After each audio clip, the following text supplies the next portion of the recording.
In AD 52, the Christian apostle Thomas sailed to India with an eyewitness account of Jesus of Nazareth dying and coming back to life.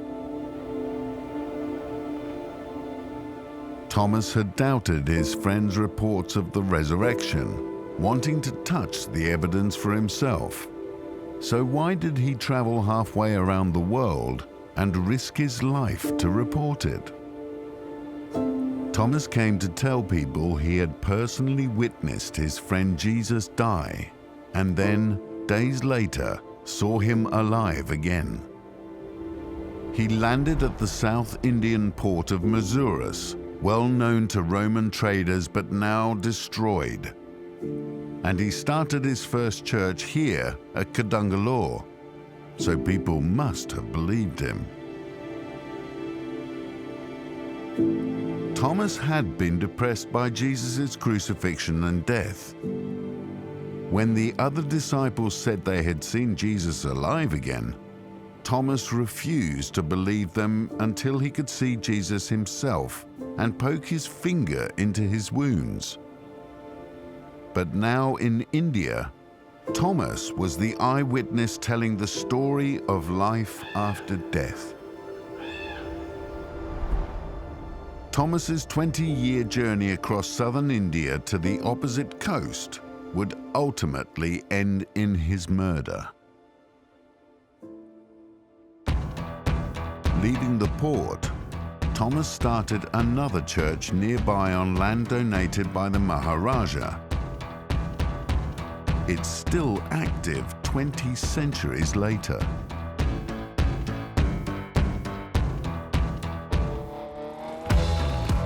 A nearby street has something you might not expect in India: a synagogue.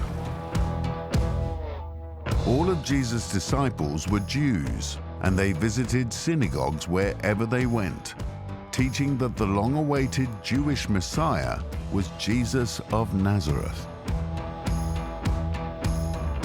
There were 7 Jewish colonies here in Kerala, and synagogues dated to the 1st century, the time of Thomas.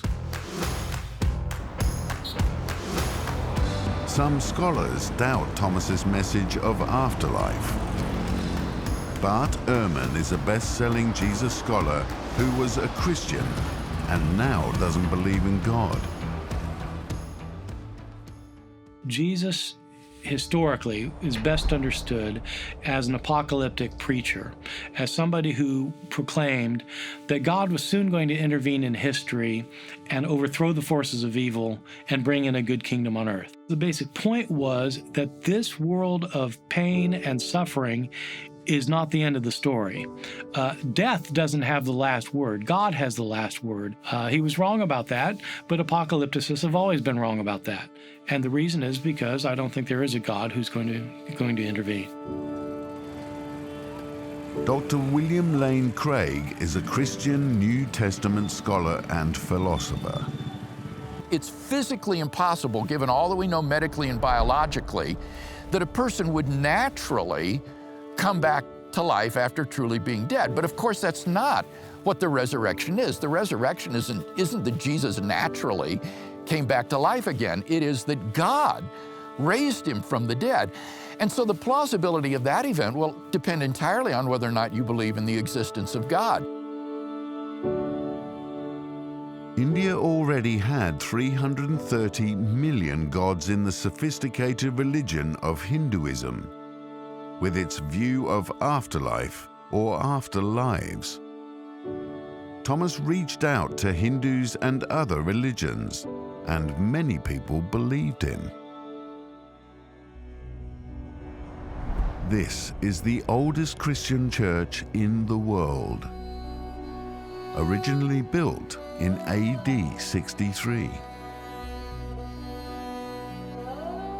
The Creed of the Apostles, which is the earliest statement of the Christian faith. This is agreed to by practically all the major churches, and also the apostles themselves were agreed on these things, because They went from Jerusalem or from Palestine to different parts of the world, faraway places, no means of communication. But all of them taught the same things. Christianity here has always taught Jesus' death and resurrection, just like anywhere else in the world. Thomas and the other apostles, separated by huge distances, are all telling the same story. In AD 52, at this location by the sea, 1,600 high caste Hindus believed Thomas's story and were baptized.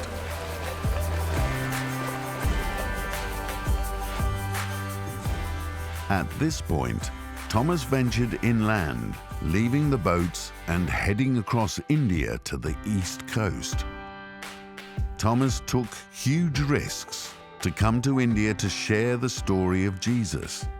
But why would you do that if you knew your story was a lie? Why would you die for it?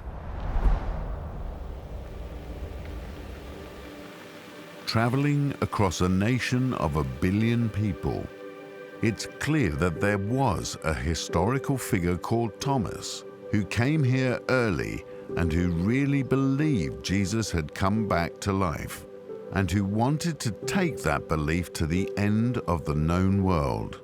He thought it was worth dying for. Today, 30 million Indians believe him, as do over 2 billion others around the world. But why does it matter? What does it look like to live without hope of afterlife? I think people who have a kind of deconversion experience find it emotionally quite wrenching, and I know that I did. It took me a number of years actually to get over it. I personally find more happiness in life now than I did when I was a believer.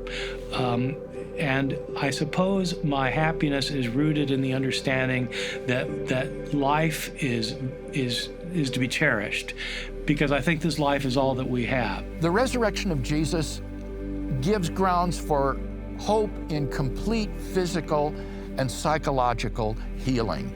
All of us are broken, emotionally damaged people that bear emotional scars from our past.